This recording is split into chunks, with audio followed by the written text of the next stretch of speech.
NRC और CA act के विरोधी मूवमेंट का हिस्सा रहने वाले और आलिया यूनिवर्सिटी के स्टूडेंट अनीसुर रहमान का उनके घर हावड़ा के आमता में पुलिस के भेस में आए चंद लोगों ने 3 मंजिला इमारत से गिराकर कत्ल कर दिया। इस हादसे के बाद जुनूबी खानपाड़ा में हलचल मच गई है।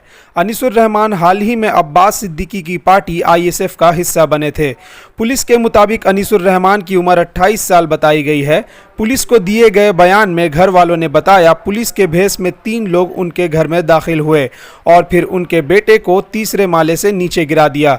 दूसरी तरफ आमता पुलिस कह रही है कि पुलिस की कोई भी टीम अनीस के घर नहीं गई थी, मगर सवाल ये है कि पुलिस की वर्दी में अनीस के घर कौन गया था। अनीस के घर वालों ने इल्ज़ाम लगाया है कि जुमे की रात पुलिस की वर्दी में 4 लोग उनके घर में दाखिल हुए। उनमें से 3 सिविक पुलिस थे और 1 खाकी वर्दी में था। खाकी वर्दी वाले अफसर ने अपनी पहचान आमता पुलिस अफसर के तौर पर बताई। पुलिस ने पहले अनीस के वालिद को हिरासत में ले लिया और बाकी सब अनीस के साथ तीसरे माले पर चले गए। उसके बाद घर वालों को छत से गिरने की कुछ आवाज़ आई तो देखा कि अनीस ज़मीन पर गिरा हुआ है। এবং খুব সমাজ সেবী ছিলেন, সমাজের জন্য সেবা করতেন।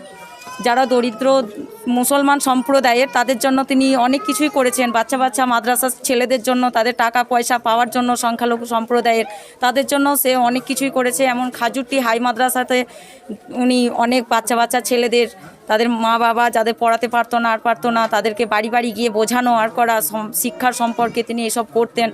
বা আরও সমাজের রক্তদান শিবির বা ভালো কাজের সঙ্গে তিনি যুক্ত ছিলেন এবং তিনি করতেন, আগিয়ে যেতেন। তিনি জীবনের কোনো ভয় করতেন না, কোনো বিপদে আপদে তিনি ঝাঁপিয়ে পড়তেন, প্রত্যেকটা মানুষের পাশে তিনি দাঁড়াতেন। কিন্তু কিছু মানুষ দুষ্কৃতী যারা আছে তারা পার্টিগতভাবে বা অন্য কোনোভাবে তাকে ফাঁসানোর চেষ্টা করতো। আমরা কিছু ক্ষেত্রে দেখেছি যে ওনাকে অনেক ক্ষেত্রে ফাঁসানোর চেষ্টা করছে, কিন্তু তিনি সেই রকম তার কোনো ছিল না। তিনি একজন শিক্ষিত ছিলেন, তিনি সমাজসেবক ছিলেন। তিনি সমাজের জন্য বা দারিদ্রতার জন্য যাদের মা বাবা তাদেরকে সবাইকে বোঝাতেন পড়াশোনার জন্য। বা ভবানী ভবনে তিনি অনেকবার সংখ্যালঘু সম্প্রদায়ের কাগজপত্র তিনি নিজের কাছ থেকে খরচা করে নিজে সেই সব জায়গায় জমা করে সমাজের আরও 5টা ছেলে যাতে পড়াশোনায় টাকা পায়, পয়সা পায়, অনুদান যারা পড়তে পারে না তাদের জন্য তিনি করতেন। এগুলো একদম প্রমাণ, যার প্রমাণ খাজুরটি হাই মাদ্রাসার পুলিশ এর ব্যাপারে কোনো রকম সেই রকম একটা আশানুরূপ ফল আমরা তাদের কাছ থেকে দেখতে পাই না। পুলিশ সেজে রাত্রে এসেছে, তার বাবাকে একজন আটক করে রেখেছে, বাকি 3 জন উপরে এসে তাকে ধস্তাধস্তি করেছে বা কিভাবে জানি না, আমরা নিচে ফেলে দেওয়ার পরে সে পুরোপুরি একদম রক্তাক্ত অবস্থায়। তার বাড়িতে পাশাপাশি সেরকম কিছু লোকও ছিল না। সেদিন আমাদের জলসা ছিল, সমস্ত লোকজন সেখানেই উপস্থিত ছিলেন। সেই সূত্রে কেউ হয়তো জানতেও পারছে না ভেতরে কি হচ্ছে না হচ্ছে, কিন্তু আমরা আশানুরূপ ফল পাইনি। আমরা আনিসের সম্পর্কে পুলিশের কাছ থেকে সেই রকমভাবে আশানুরূপ ফল এখনও পর্যন্ত পাচ্ছি না। আমি দয়া করব যাতে এই বিষয়টাতে যাতে করে এই আনিসের মতন কাউকে না এরকমভাবে আর কখনো কোনো একটা যুবককে, কোনো একটা শিক্ষিত ছেলেকে এইভাবে না প্রাণ হারাতে না হয়। আমরা চাইছি তাদের উপযুক্ত শাস্তি হোক। মহামান্য আদালতের কাছেও আমরা চাইব এই বিষয়টাতে যেন তার যে খুনি যারা এই জিনিসটা করেছে তার জন্য মানে খুবই কঠোরভাবে শাস্তি হয়, যাতে এই জিনিসগুলোর পরে এইরকম দুষ্কৃতীরা এইসব ভালো ছেলেদের প্রাণগুলো নিতে যারা পিছিয়ে যায়, এভাবে যেন তাদের মতো হিংস্র বাঘের মতো ঝাঁপিয়ে তাদেরকে এইভাবে যেন জীবনগুলো নষ্ট না করে দেয়। আমার নাম নূরজাহান।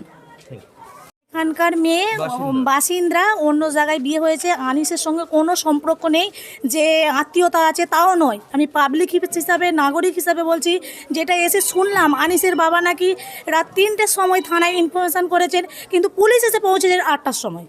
কেন? এটা কি ঠিক? পুলিশ প্রশাসনের কিসের দায়িত্ব? পুলিশের দায়িত্ব হচ্ছে আমরা যখনই বিপদে পড়বো প্রশাসন আমাদের পাশে এসে দাঁড়াবেন, কিন্তু আমি এসে দেখলাম না। হ্যাঁ, করেছিল। তো লেখানো হয়নি, ওনাকে ফোনে বলেছেন যে এখানে অ্যাটেন্ড টু মার্ডার হয়েছে, তাহলে ওদের আশায় এসে দেখানো উচিত ছিল, কিন্তু ওরা না আসেনি। এসেছেন 8টার সময়, সকাল 9টার সময়, 8টা নাগাদ এরকম টাইমে আসছে। হ্যাঁ, মানে পুলিশের একটা গাফিলতি ছিল। গাফিলতি নয় তো কিসের জন্য এটা হচ্ছে? এখনো আছে। যদি গাফিলতি এখনো না হয়ে থাকে তাহলে প্রশাসন এখনো তো আমাদের পাশে দাঁড়াতে পারেন, এটাই চাইছি। প্রশাসন যদি মানে 3টা থেকে 8টা পর্যন্ত যদি কোনো কিছু না করে থাকেন, হয়তো তাদের কোনো কাজ ছিল, তারা আইনজীবী, নানা রকম কাজ থাকতে পারে। আমরা বলছি না যে তখন পর্যন্ত প্রশাসন আমাদের সঙ্গে কোনো গাফলতি করেছে, কিন্তু এখনও তো করছে নাকি? এখনো আসেনি। এখন এসে উনি নিয়ে চলে গেছে। ওনার কাছ থেকে আমরা চাই প্রশাসনের কাছে ওনারা যাদের কঠোরভাবে শাস্তি হতে পারে, এই রকম যুবক একটা শিক্ষিত ছেলে আবারও হতে পারে, আপনারা চাইছেন দোষী যাতে শাস্তি পায়। দোষী যাতে শাস্তি পায়। আপনার নামটা? আমার নাম করিশ্মা।